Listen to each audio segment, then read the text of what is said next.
Good day, YouTube. JD here for another Wednesday back on the Pagan Perspective. Hope you guys had a wonderful holiday. We just had Labor Day here in the States. Also, for anyone in the Houston area, everybody's sending as much positive energy as we can. We know it's a hard time. Also, Miami looks like they may be getting hit by one of the most powerful storms that we've ever seen. So we're all sending the best energy we can to you all. We hope for the best. So this week's question comes from Alexis. Alexis wants to know about magic.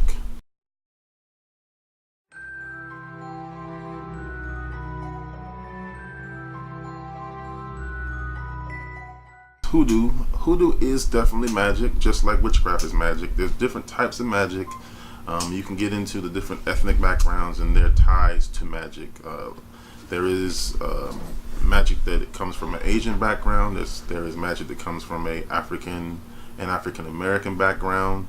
Hoodoo is more along the lines of an African American background. Within their practice, you can find some Catholicism. You can find a lot of other European influences, especially some prayers and things from the Bible that needed to do this in order to survive under the control and tyranny of slave owners, as well as African deities.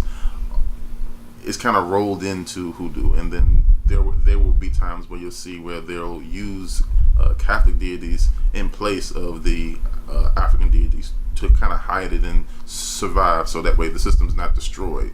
So what you have today is kind of a hybrid or a mixture of, in some places, Native American practices, European practices, and of course African practices. For the people that practice it, especially throughout the families, it's going to be something that is kept quiet. You won't hear people running around in the streets saying that they're a Hoodoo practitioner. At least you shouldn't. Similarly, you don't hear people who are born into a family that practices witchcraft. They're known to not go out and tell everybody. I know with YouTube there's kind of a thing now where people are, as I'm doing now, explaining different things, but it's not something that you kind of post on the community board, letting everybody know what you do and the different rituals and things. To bring up shamanic magic, a lot of shamans go on shamanic journeys. They will go out and work with different deities and different beings on the astral realm.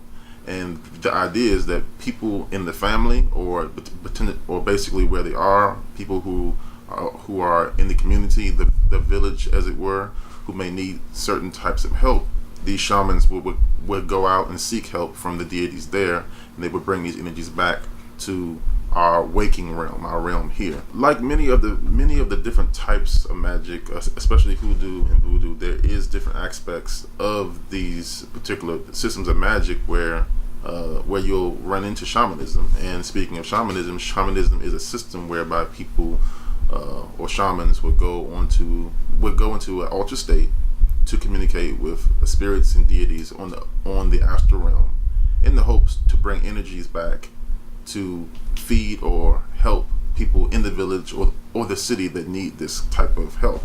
Again, you can find these different aspects within Hoodoo and Voodoo anyway, but I did want to bring that up because there is sort of an eclectic side to this. You don't really have to sit and stick yourself into one system of magic.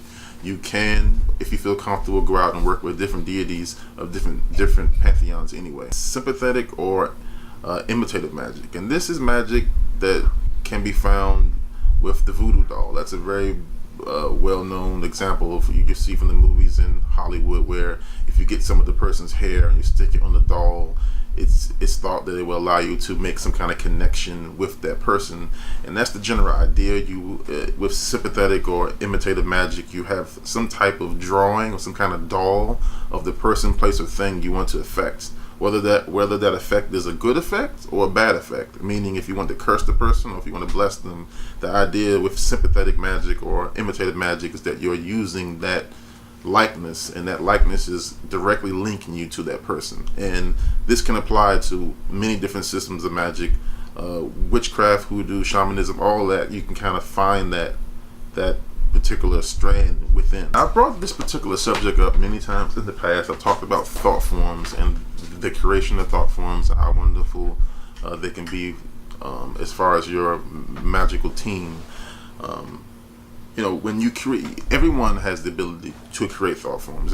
It's more of how much of your will and how much of your personal energy you put into them. They can go on to become living, breathing entities on the astral realm that can serve you by looking for particular objects, looking for particular energies. They can be scouts, they can be psychic guards, they can be an alarm system. There are many different ways that a thought form can help you, but they do take on different aspects of what you're learning at the time. So if you're looking at different languages, it's possible, if you can interact with them, that if you're learning different languages, you can have a thought form that can actually translate different languages for you.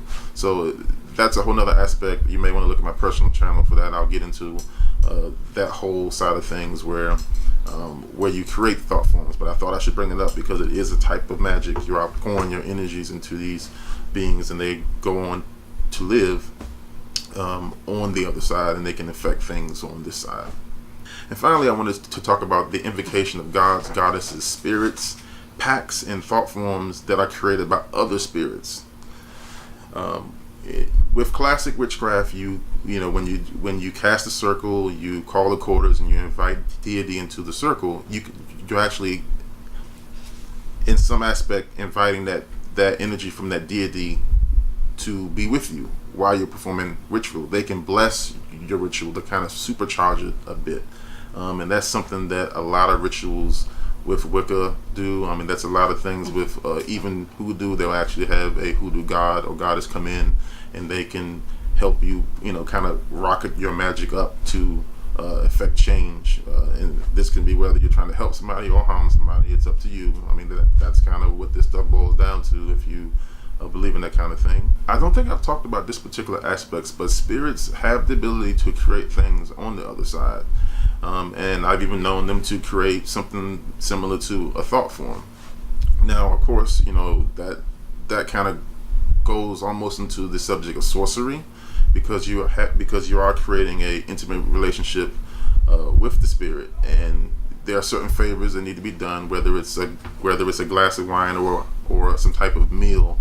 But the idea is that the spirit is going to use their energy to create something that will help you. And that's something that they can do. And it is kind of an exciting process. And as with any thought form, you do need to set up a way for them to be fed. They're going to need energy, whether it's from lightning, whether it's from the sun, whether it's from the moon, whether it's from the earth. You can give them libations, food with your meals. They're going to require that type of energy. One more popular one is to basically give them any type of thing that you enjoy. So if you enjoy smoking a cigarette, you can offer that to them. That will feed them. But when you create them, or when the spirit creates their own version of it, they kind of write in during the creation process the type of feeding they will take. You have to also remember, when you are working with these deities, it's very, very important to research what they like, because not every deity likes the same thing. There will be certain deities who like mead, who like beer, who like wine, different types of foods, different types of meats prepared different ways. They are very similar to humans because they have things that they like and they have things that they don't like. You don't want to offend the deity. You want to find out what they want, and that kind of goes into that year and a day process where people are finding themselves out, finding what ancestral ties they have, finding what gods and goddesses kind of pull on their heartstrings, and who they want to work with. That just about does it for this week's video. I hope I answered the question for you, Alexis, in the way that you like. But there's many other hosts here. I can't wait to see what they have to say about it. If you enjoyed this video, please remember to hit that thumbs up. Also, don't forget to subscribe to this channel, and also look down below. You can find my personal channel. Please subscribe there. I'll have more videos on some of these topics where I'll have time to go more in depth, and kind of give you a little bit more of the way I deal with things. Thanks so much for watching this video, and blessed be.